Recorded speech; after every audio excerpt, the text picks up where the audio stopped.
Hello and welcome to the Watering Hole. Thanks for checking out this clip. Don't forget to like and subscribe because that'll make the baby Jesus cry, and I know how much you guys love making the baby Jesus cry. This is one of those right-wing things, came from Ben Johnson, who, if you know Ben Johnson, he's a piece of shit. He's the 10 Kamala Harris lies that mediators let slide. Oh boy. I have notes on this one.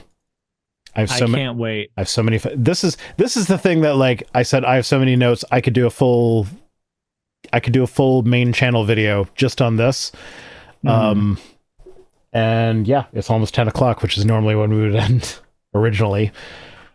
So yeah, I'm not going to go into the preamble, but first lie: late term abortion is a myth. They say nowhere in America is a woman carrying a pregnancy to term and asking for an abortion. Harris dodged. So now this is one of the things where she could have done better if she had more time, because this is a very nuanced issue. This is not something that is like cut and dried. We're like, yeah, no, we don't do late-term abortions, or we do late-term abortions. This is late-term abortions make up less than 1% of abortions, and they are usually because of medical emergencies, and they are people that desperately wanted to have the child but found out that they can't for one reason or another. And so they didn't have any choice. There wasn't enough time for her to explain that in the time that was given because the format was kind of shit. But yeah. And 6 states have no legal limit on protecting unborn children. The rest allow abortion after the point of viability thanks to a vague and expansive health of the mother exception, which is literally the whole medically necessary thing. Like, hey, my baby doesn't have a brain, but it still technically has a heartbeat, so I can't abort it in Texas, even though me carrying it to term is going to endanger my life. Well, sorry, abortions are illegal, and that counts as an abortion. Yep. Yep. And of course, in multiple states, this was a thing that like pissed me off during the debate. Was that when the abortion thing was brought up, Trump tried to point out that everybody wanted me to bring it back to the states. Now the states are voting. No, they fucking didn't. He even admitted right in the thing that was like, they all voted like more liberal than we would think. It's like, yeah, the states that have had votes. Lots of states have not had votes. They just had trigger laws that went into effect, and nobody's challenged them yet because like it takes a lot of fucking money to challenge them. And the people that are in desperate need of abortions don't necessarily have a lot of fucking money. The reason that got me, though, was multiple states that currently have these bans are attempting to prevent travel to other states in order to get these, in order to get to that, Cyrus. This is what most of the fact checks against Harris are, is abortion related. So yeah, then they say the pro-life advocates found the remains of 5 babies whom abortionist Cesar Santangelo aborted late in their term or possibly after birth at the Washington Surgi-Clinic in Washington, D.C. The Biden-Harris Justice Department advised... God damn it, I can't read... advised the District of Columbia to destroy the evidence. It's not what happened. So there were 5 babies' remains found. They were not found at the clinic. They were stolen by Lauren Handy, who we covered her before. I remember joking about having like Handy being her last name being appropriate for someone who's anti-abortion. It's like, yeah, if you just give handies, you don't need an abortion. But she stole the remains of over 100 aborted fetuses from a clinic, and she decided that 5 of them looked old enough that they could potentially have been viable. And she said that they may have been aborted post-birth. However, she's not a doctor. She's not qualified to make that determination. She has no expertise in the field. And the DC medical examiner, who is a doctor, determined that all 5 of those babies were aborted legally, which means that they were not viable, or they were not able to, like, it was legal to abort them. It wasn't infanticide. They weren't. And then as far as destroy evidence goes, I assume that just means like cremating the fetuses when they're done with them. Because like, what the fuck else would you do with them? Like, what? We're not just sitting here holding on to a bunch of fetuses. They're not just going to stick them in a freezer for all eternity. They got to do something with them. Like she tried to do. Yeah, that is what she's tried to do. But like, yeah, no, doctors say that, and like, nope, this was illegal abortion. Like, I don't know what you're doing to stealing dead fetuses, but like, that's kind of gross. And then, nope, I didn't highlight it for some reason. Oh, yeah. So a 1981 Philadelphia Inquirer article documented that in abortion facilities, unintended live births are literally an everyday occurrence, but they are hushed up instead of treated as a problem to be solved. The first thing that stuck out to me here is that they had to go all the way back to 1981. Yeah, we had to go back, what, 42, 43 years? Yeah, like abortion techniques have evolved a bit since then. We don't do them the same way anymore. Now, that being said, I actually looked up a study that specifically looked at Quebec for some reason, but live births do happen sometimes with abortion. They are exceedingly rare. They're only likely in the second trimester. That's according to a 2024 NIH report. Now, the Philadelphia Inquirer article that they're linking to here, they just flat out lie about the situation going on. So like one of the main cases that they study is a doctor in Omaha who they say that a baby was born living and crying, and then they just put a naked baby on a sink draining board in a utility room with dirty bedpans and dirty laundry and left it to die. And it took 2.5 hours for it to die. What actually happened... That's better than them claiming the baby came out. Take the fort. Just. It's better than them claiming that. So what actually happened there was that the nurse that was attending the abortion, it was a live baby. So what she did was she clamped and cut the umbilical cord. They took it to the delivery area of the clinic. They bathed the baby. They baptized it. They swaddled it, and they put it in a warmer. But because it was so premature, it died. Because that's what happens to premature babies a lot. Like being born premature is a huge risk factor. They did what they could to save its life, and then it didn't. Yeah, survive. But like it had zero chance of survival from the get-go. But they made it comfortable. Okay. They made it as comfortable as they possibly could. So what little life it had was at least not suffering.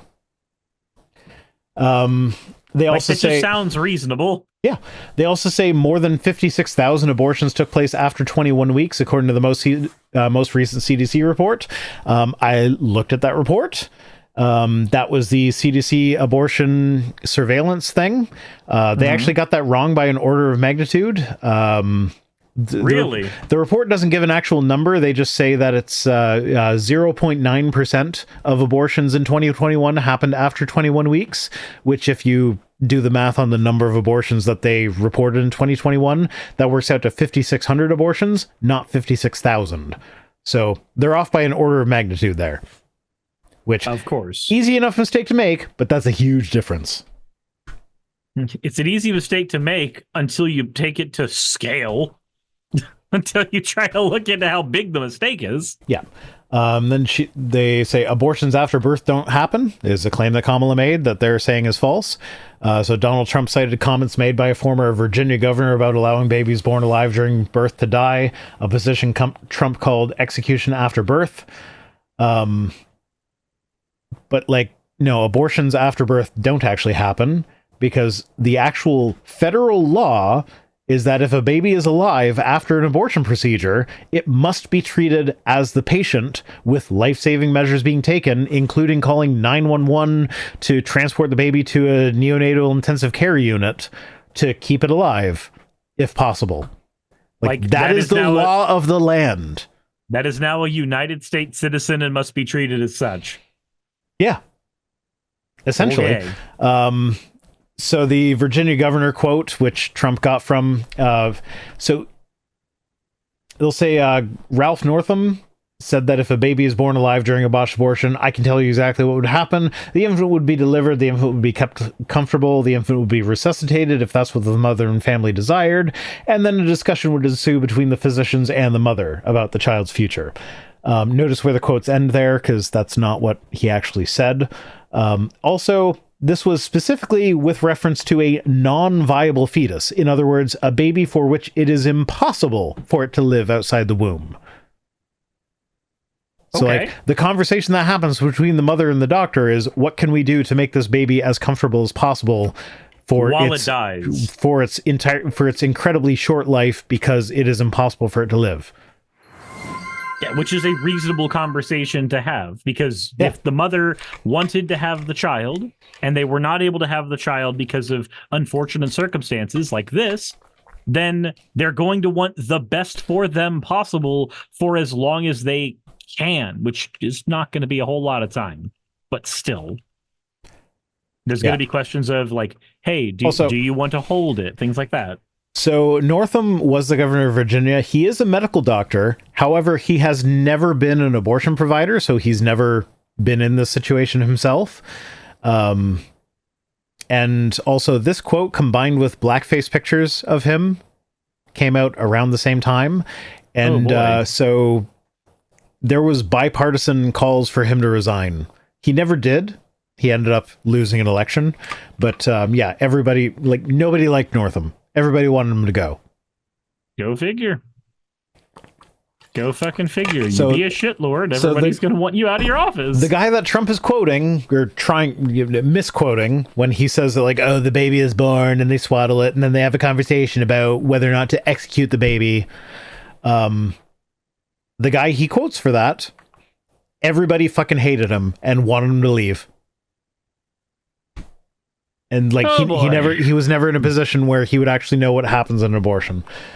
But then they say in 2013, a lobbyist representing the Florida Alliance of Planned Parenthood affiliates, Elisa Snow, testified before the Florida House of Representatives that even if a baby was alive, breathing on a table and moving, we believe that any decision that's made, end quote, about administering the treatment of the newborn, begin quote again, should be left up to the woman, her family, and the physician. That decision should be between the patient and the healthcare provider.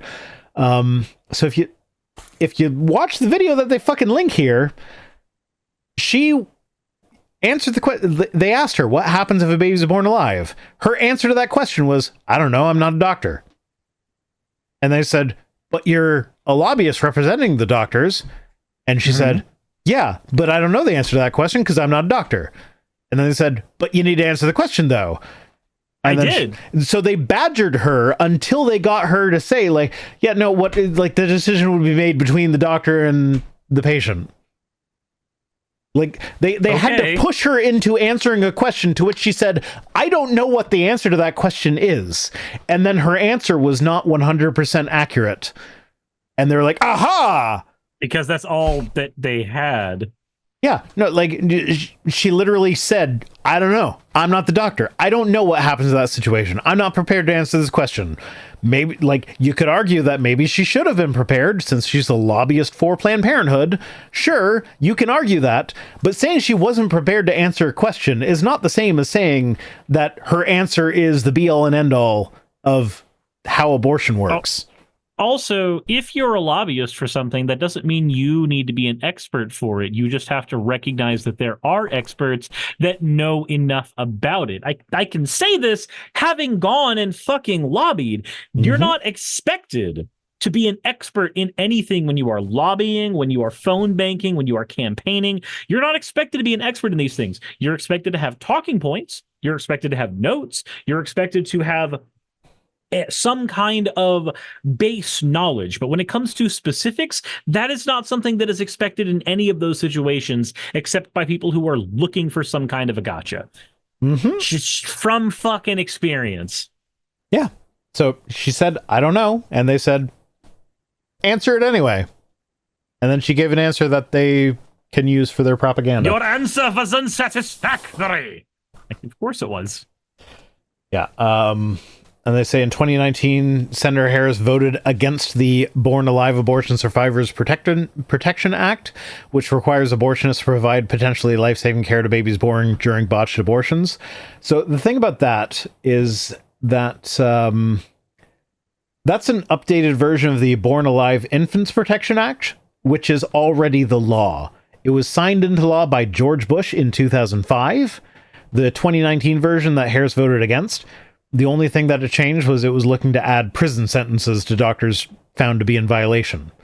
Okay. And this is one of those things that Republicans have introduced to Congress for every single Congress since, I think, 2015. And every time it's failed spectacularly. Like, Republicans vote against it.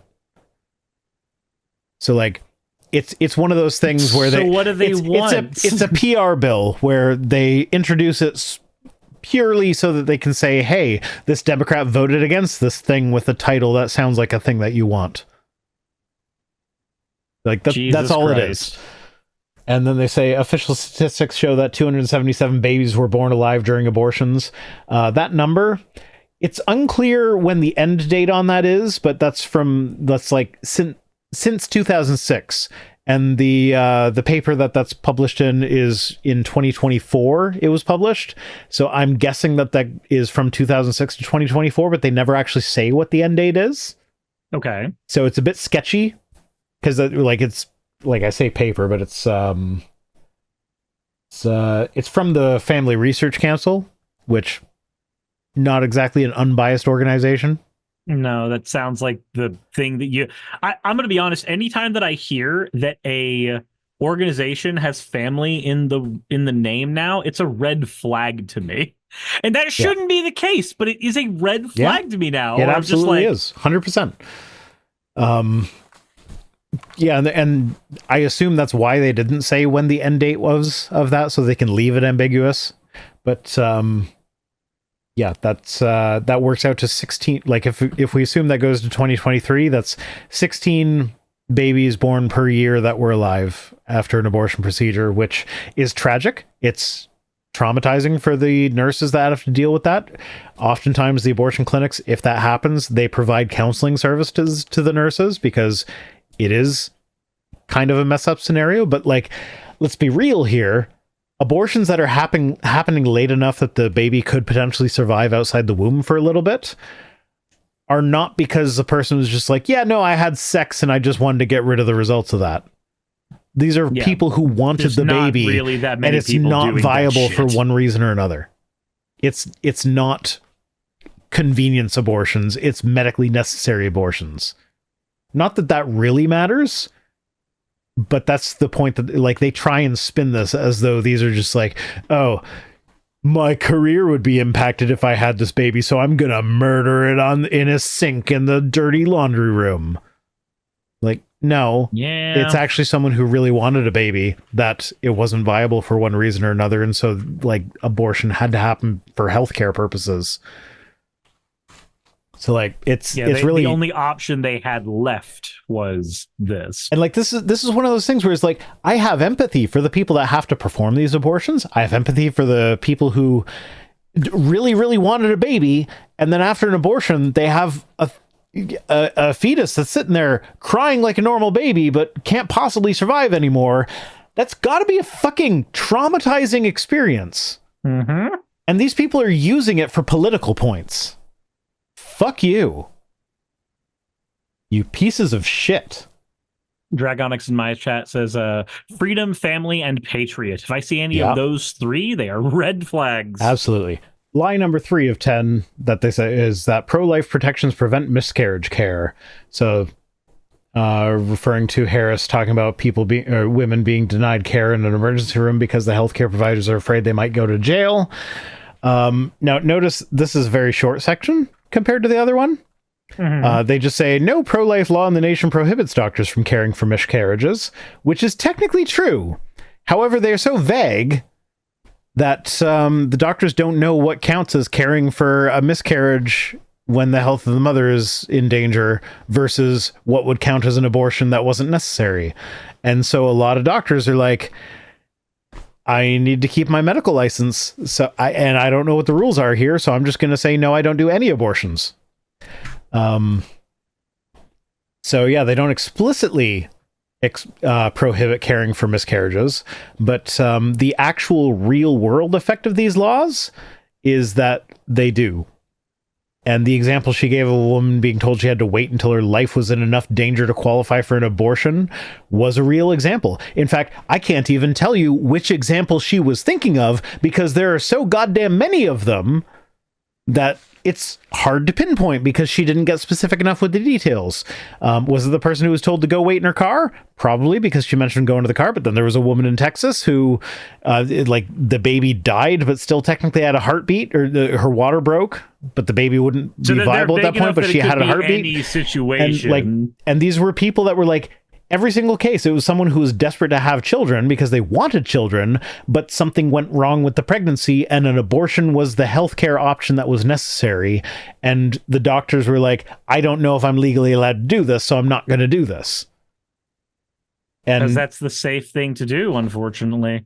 Yeah. So, which sucks. Well, in Texas, providing an abortion could potentially get you sentenced to life in prison. Yep. And similar stories have come from Oklahoma, Florida, and Louisiana. Any freaking red state that has anti-abortion laws on the books, you can find stories like this in.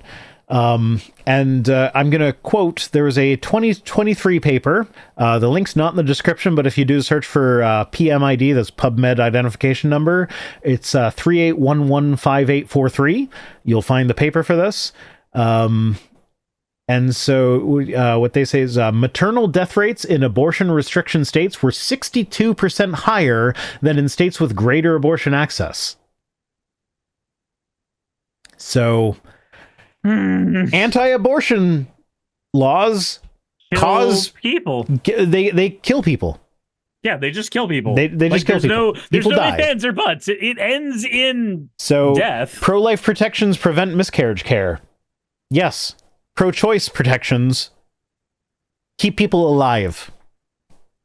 And they also lower the number of abortions. So like, remember that 1981 paper? Or it wasn't a paper, it was a news article that like lied about the babies being put on like a draining board in the dirty linen closet. That one I don't remember at all. Jesus. I talked about that like 10 minutes ago. The one you talked. I thought this. Yeah, was where like the actual thing was they swaddled the baby and put it in a warmer and kept it comfortable. But the people writing in 1981 were like, they put him in a dirty linen closet where they empty bedpans. Yeah. And that was absolutely not true. So at that time, there were like over 1 million abortions performed per year. Today, there's less than 600,000 performed per year, and the population's gone up. So per capita abortion rates have plummeted as abortion access has increased. So like, if you want fewer abortions, you just give provide better abortion sex access. ed, provide women's health clinics, provide like, if you provide for all these, like all the stuff that Planned Parenthood does, provide all that shit, and abortion numbers actually go down. And they have been consistently going down. But they don't want that because that is counterintuitive to their narrative. Yeah. And then lie number 4 that she apparently told was Donald Trump would have the government monitor pregnancies and miscarriages. So this is one of those things. But that's the thing that they're trying to do. So this is one of those things where, technically speaking, it doesn't explicitly say in Project 2025 that they would do that. Now, they don't talk about the Comstock laws that Project 2025 absolutely says that they would try to enforce again. They just talk about how Project 2025 wants to just like be more strict about the abortion surveillance statistics, which like fine, whatever. But they also want to enforce the Comstock laws, which they would monitor mail that's sent through USPS, and it would basically render the mailing of abortion medication illegal.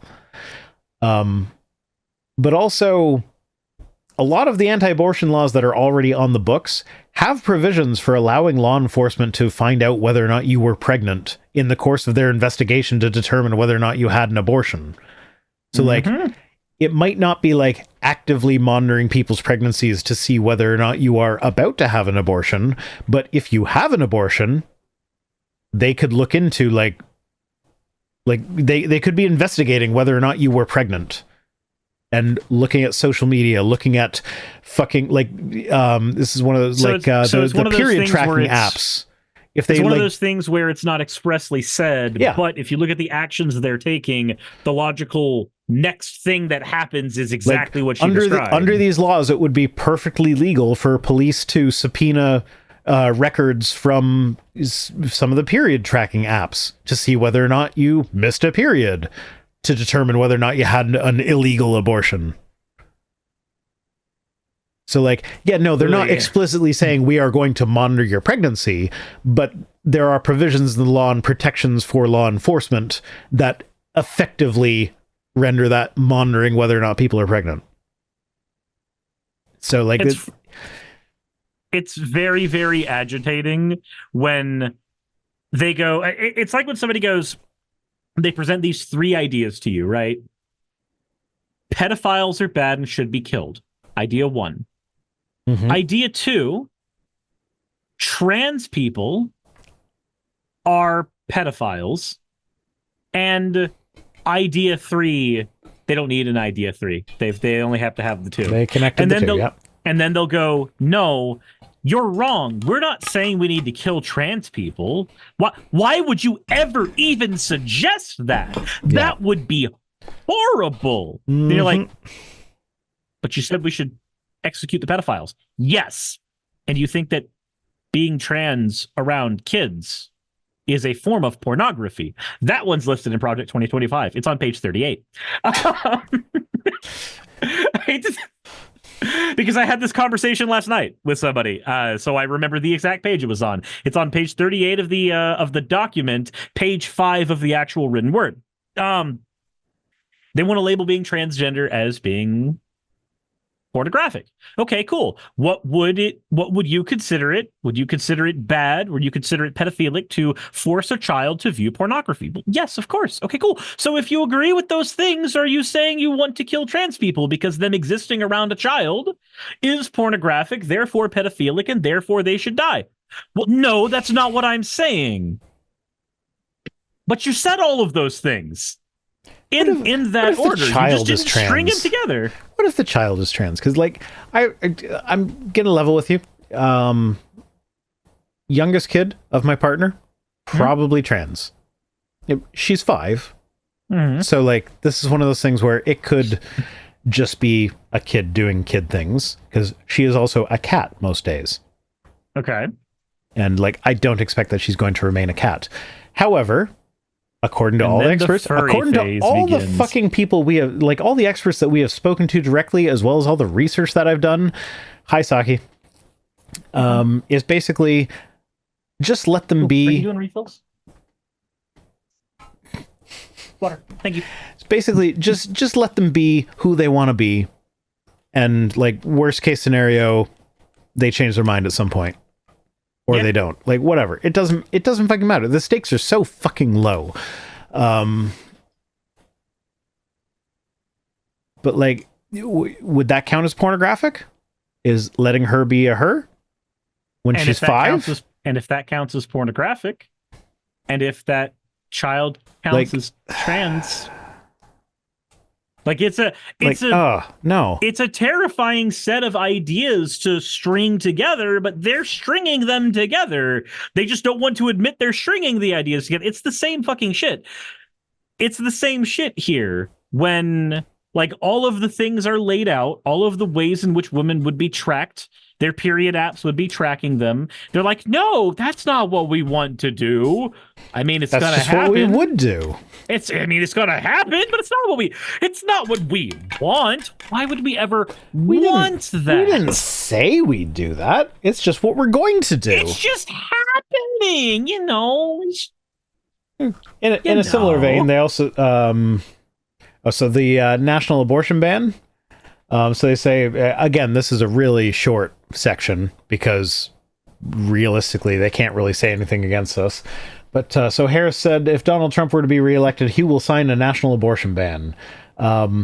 J.D. Vance said that Trump would sign a national abortion ban. When pressed on it, Trump threw J.D. Vance right the fuck under that bus. It was like, I don't talk to the guy that I chose to be my vice president.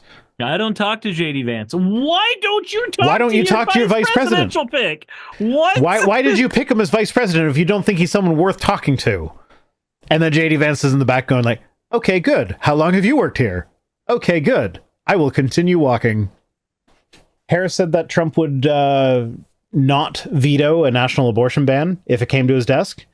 Trump threw Vance under the bus for that one because Vance said yes he would. He would not veto. He would totally sign a national abortion ban. And Trump was like, I can't speak to what J.D. Vance thinks about my positions because I never talked to him.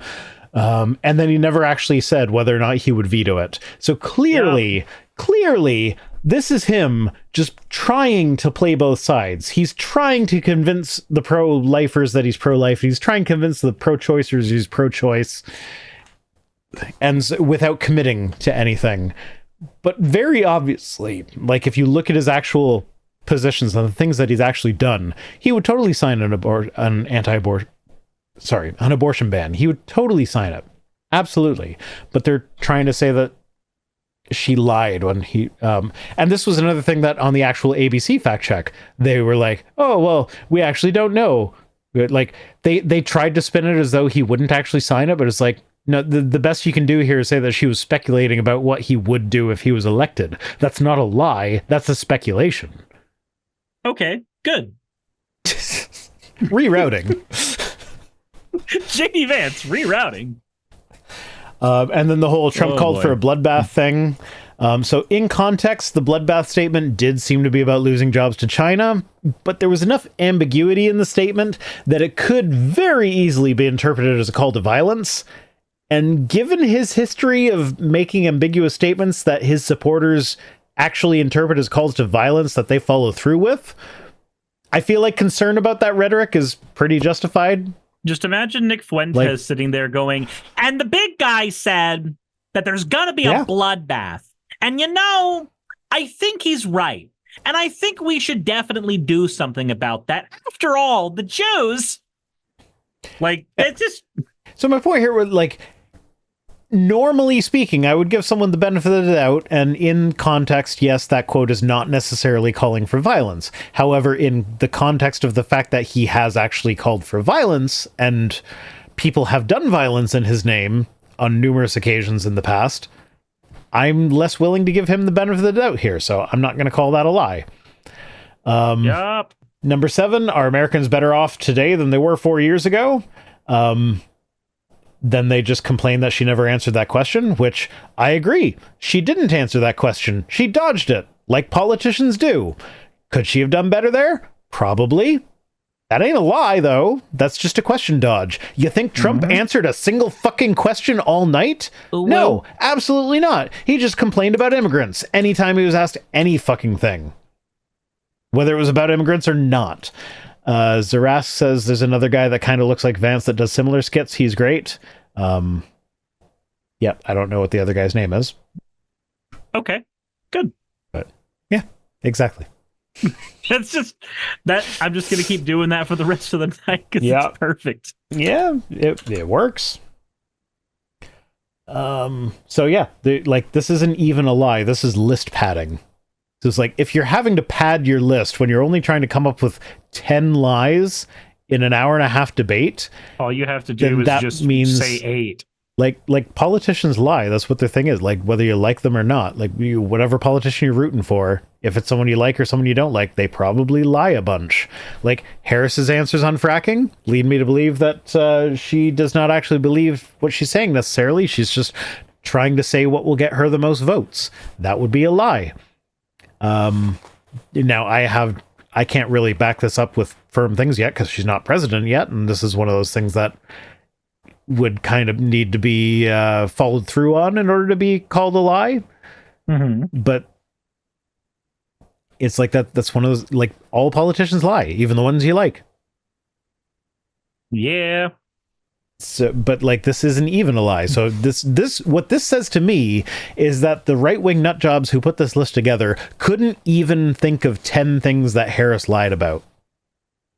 They needed to so pad they had to pad the list. Because if you'll notice, like 4 of the things in the beginning were all just abortion. So like that was all one thing. Stretching the abortion Yeah. thing for as far as they can get it to go. So they are desperate to find lies that she supposedly told. Project 2025 is Donald Trump's plan. Harris said it was his plan. Trump replied with, I have nothing to do with Project 2025. Saying they were out there. I haven't read it. I don't want to read it. Which, okay, assuming he's telling the truth there, do you really want a president who's admitting to keeping himself ignorant on purpose? I don't want to know what the super important thing to do with the election this year is, even though I want you to elect me in the election this year. I don't want to know the details about the super duper important thing in this election. How does that say this is someone you should vote for? When Jassa in my chat went, you know the page number? And like, yeah, because because you're stuck in it. I don't want to. So I have been stuck in my project to cover the entire thing. I'm stuck on like page 170 right now. And I can't go further because there's now a fucking wall in my brain for trying to go further in the document. Yeah. And there's a part of me that's like, yeah, but it's so easy. You just open it up, you read it to stream, and you give context to what's in there. Like, yeah, it doesn't matter that it's easy. My brain just fucking hates it. What do you mean easy though? Like technically this would have been an easy thing for me to respond to, but I went and like made notes and did research and read papers and fuck. What the fuck am I doing here, Cyrus? It's 10:37. We are normally wrapping up by now, and we haven't even started the fucking tweets. I guess I'll say it this way instead. It's not that it is easy. It's that it can be easy. Your brain won't let you make this easy, and my brain won't let me make because like fair. I would begin every single video with, by the way, here's the latest thing that these dumbass politicians have said about this thing. Now let's get into the context for the art for going over more of it. So anyway, with regard to it not being his plan, like it's not his plan in the sense that he wrote it. Nobody's saying he wrote it, but the Republican platform that he's running on right now is copied straight out of Project 2025.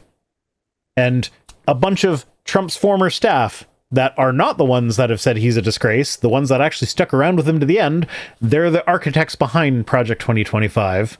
And it is his platform. Like, if you look at his platform, it's all stuff that can be found in Project 2025. So, like, him claiming ignorance here, at best, exposes him as an incompetent puppet that's being manipulated by his staff.